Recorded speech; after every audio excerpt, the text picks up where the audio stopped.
In this video, I'm going to be reviewing for you guys the G-Story portable Xbox One X monitor or screen. It clips onto your console and basically kind of turns it into a laptop. You get a portable screen to use with your console, and you do still need a power outlet, but it's a pretty cool item that I've been looking forward to reviewing for you guys.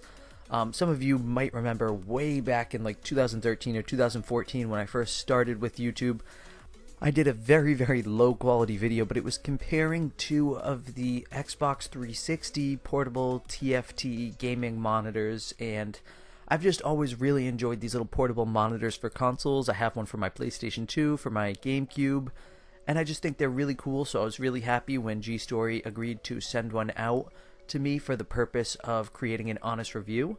So the one I have right here is for the Xbox One X console. They also make one for the Xbox One Slim, and I've been told that they are working on like a tablet style screen or monitor for the normal base Xbox One console. So I'm going to try my best to keep this video at a reasonable length. Not going to make it super long, but this is the Amazon page right here. The one for the Xbox One X goes for $209. Offers full HDR 1080p display, 920 by 1080. 178 degree viewing angle. It has dual HDMI ports, dual 3.5mm audio jacks, dual built-in speakers. It has backlighting, and it was originally advertised that you could run this on the USB power supply, so it came with a DC to USB adapter. So basically the DC, the power side goes into the screen, and then you could plug it into your console's USB port. That way you would only need one outlet for the console itself. However, G-Story has recently changed that because they did get some complaints, I guess, that the speakers weren't necessarily working properly when running from the USB power supply, so they now just advertise that you should run it from a normal power supply, a normal just wall outlet. So this thing will require two outlets now. So taking a look inside the box, we have the monitor itself. It is a plastic construction, and then it has this kind of foam protector that goes over the screen, and that sits in between the screen and the console top itself. I'll show you how that works a little bit later in the video, but this is the screen right here. It is 11.6 inches. And it's very thin and flat, in my opinion, anyway. You can see the G-Story branding and the HDR right on the front there, and then we have some buttons for the settings and the volume controls and the different inputs. And then on the back you have your audio ports and your HDMI ports. And this screen basically folds up and down like a laptop, and then behind the screen on the top of the little monitor piece we have the speakers. And then just some serial number information right there with the tag. The rest of the stuff in the box here, there's not too much else that's included. You have the power supply cables, you have your little user manual and warranty information. And then under that stuff we have a little short HDMI to HDMI cable. It's nice that it comes with this little short one, and this is going to go from the screen to your actual console. If it didn't come with this little cord, you'd probably be using a larger 1, 2, or 3 foot cord from a store, and that would just be too much excessive wiring, so it's nice that they include this little short one. Then you have that little USB power adapter that I said they're probably not going to be including with future orders because they are advertising that you shouldn't use that anymore.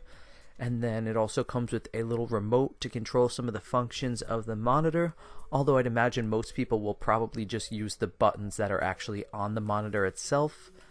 Then we have the little plastic clips that actually attach it to your console.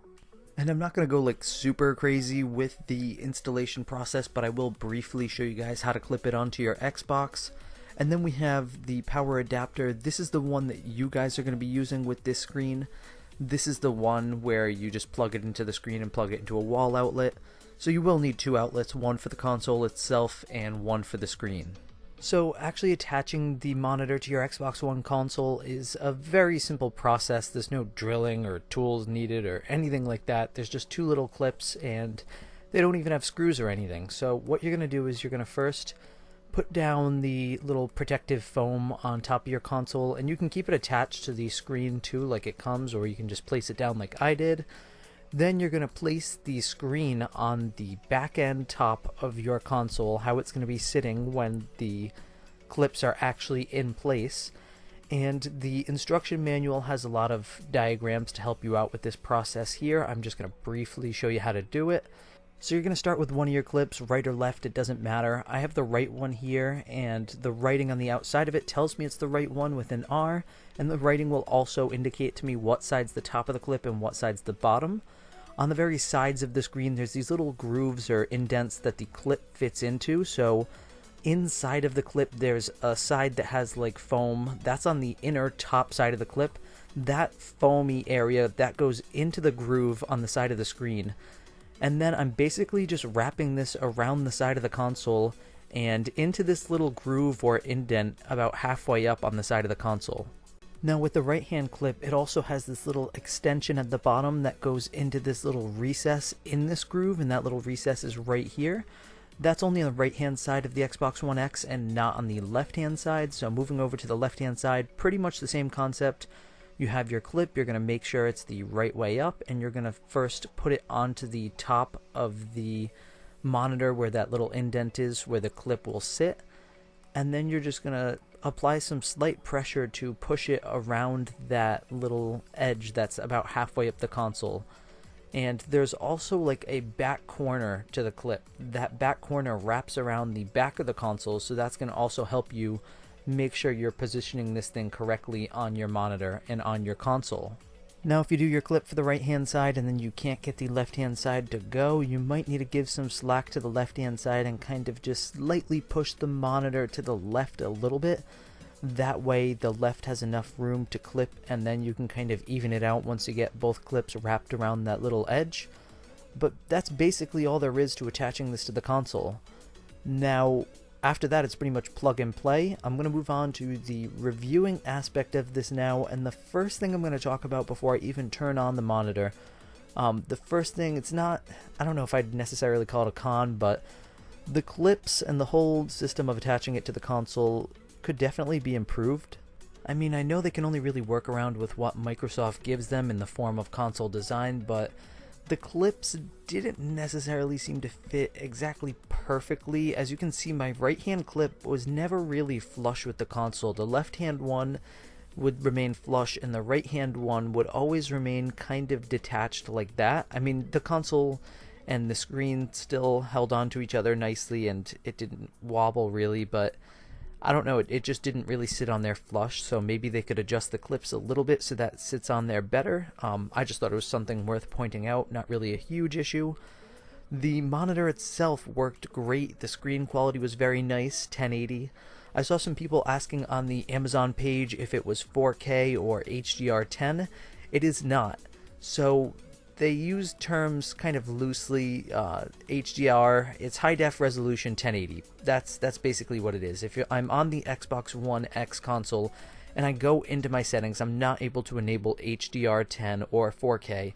It's going to tell you that you're not able to turn on 4K or HDR10 settings, and that's because this is not one of those monitors. It's just a 1080 monitor, and that's fine. I just wanted to clear that up for you guys.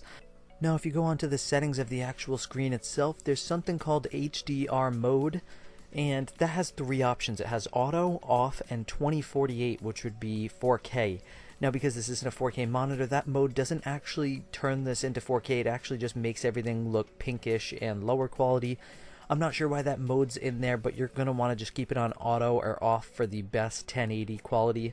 If you turn it to that weird 2048 setting, it just makes everything look pink and actually somewhat lower definition. Just wanted to point that out to you guys. And one last thing that kind of falls under the con category before I start talking about everything I loved about this screen. I thought they could probably use some higher quality plastic. When I got mine in, it already had this weird little scratch on the top of it. I thought the plastic seemed somewhat low quality, so maybe they could improve that.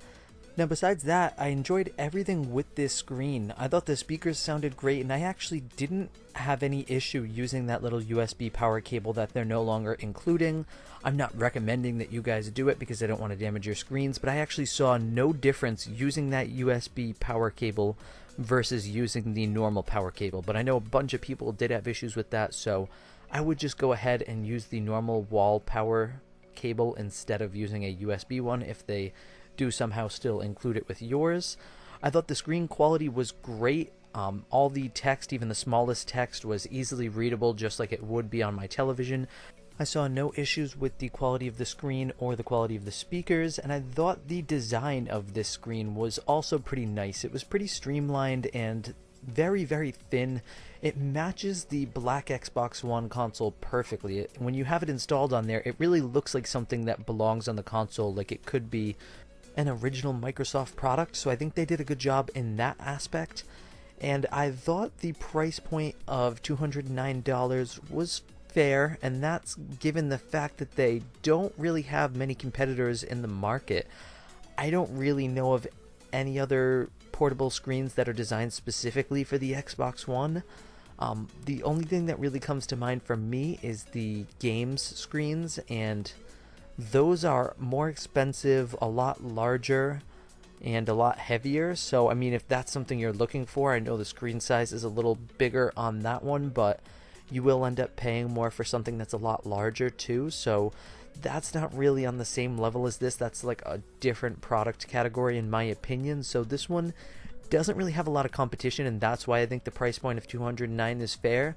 Although maybe they could come down like $10 and make it $199 to make that price a little more enticing. But overall, I liked this screen a lot. That's pretty much going to wrap up my review and my thoughts on it. If there's something that you think I left out or some question you might have, leave it in the comments below and I'll try to answer it to the best of my ability. If you enjoyed this video at all, hit that like button, and if you're new to my channel, hit that subscribe button for lots of awesome gaming content just like this. And as always, thank you for watching.